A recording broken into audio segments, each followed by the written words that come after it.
With over 3,000 employees, 25 correctional institutions, and housing over 20,000 offenders, the Alabama Department of Corrections is the largest law enforcement agency in the state of Alabama. With a commitment to professionalism, integrity, and accountability, we're planning a better future for ADOC and the safety of the state of Alabama. This is the Alabama Department of Corrections Strategic Plan.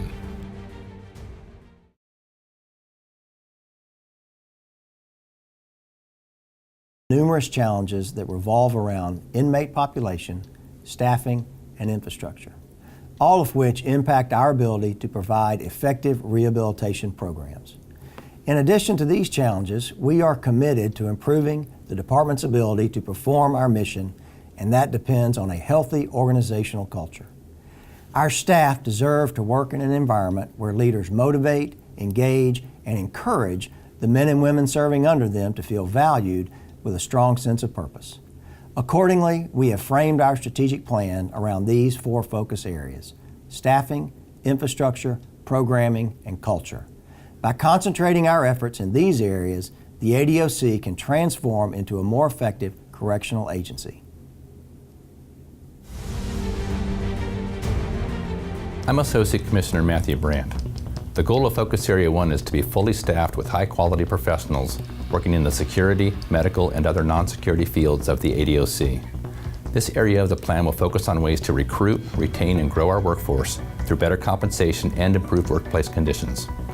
To increase our staffing levels significantly within 3 years, the department will develop a clear, efficient, streamlined onboarding program to include an online application system that can be accessed through handheld devices. The department will develop and implement an agenda that will see improved interdepartmental communication and expanded training opportunities. For our security staff, we will seek improved compensation packages as a key piece of our goal to reach an 85% staffing level within 3 years.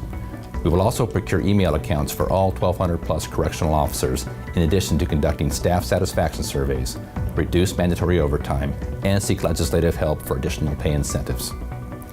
Increasing our healthcare and recidivism programming workforce is a must. The department's goal is to increase healthcare staffing levels to an average 85% and show a 70% or greater job satisfaction rate for our medical staff.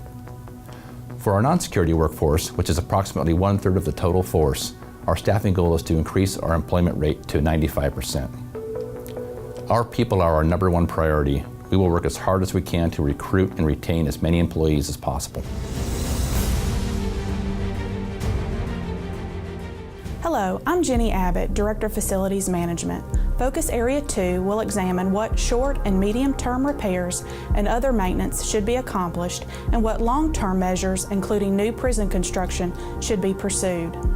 Our first goal is to improve the working conditions for staff and living conditions for inmates through modifications to the physical plant.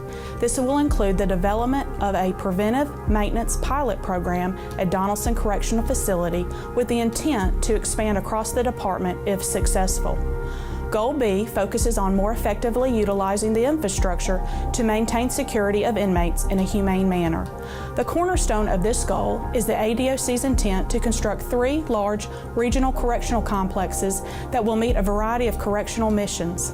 A consolidation committee will be created to implement a consolidation plan to transition a large portion of our inmates and staff to the new facilities.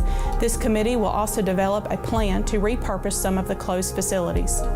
Goal C is to provide a robust and secure IT infrastructure that supports on-demand access to information. The new technology will replace the current inmate management system. Improved infrastructure will vastly improve the working and living conditions for those in our correctional facilities and allow us to better rehabilitate inmates for successful reentry into society. I'm Dr. Wendy Williams, the Deputy Commissioner for Women's Services. The goal of Focus Area 3 is to identify research and evidence-based programs that we can implement in our ADOC facilities.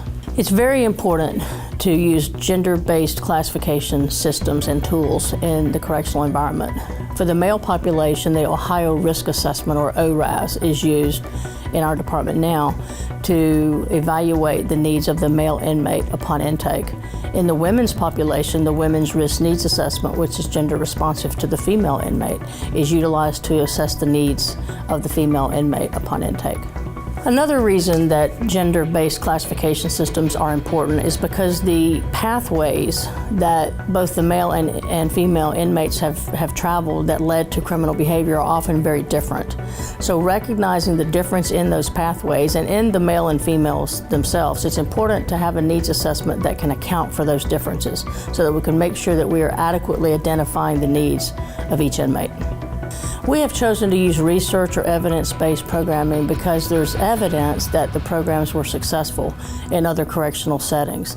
So if you utilize a program that is evidence or research-based and you implement it appropriately as designed with the program and you facilitate the program with fidelity, you can expect to have similar outcomes that were experienced in similar correctional settings. Hi, my name is Charles Daniels, Deputy Commissioner of Operations. The objective of Focus Area 4 is to improve the professional operating environment that exists within our various facilities.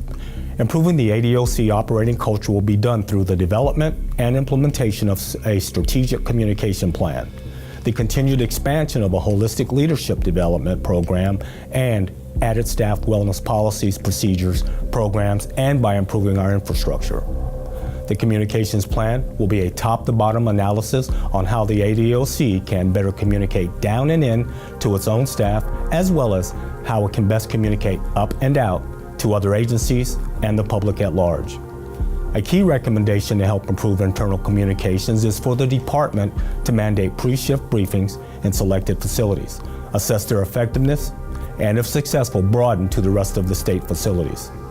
Goal B outlines target percentages of the ADOC staff that attend various leadership courses in the department.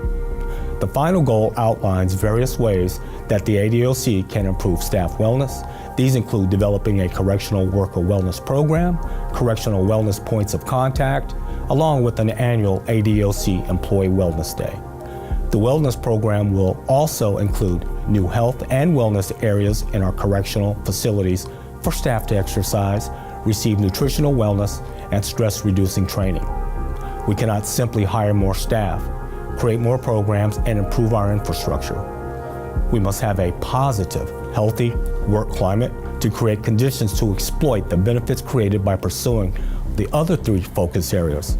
Our people are our greatest resource, and they must be properly valued and effectively led.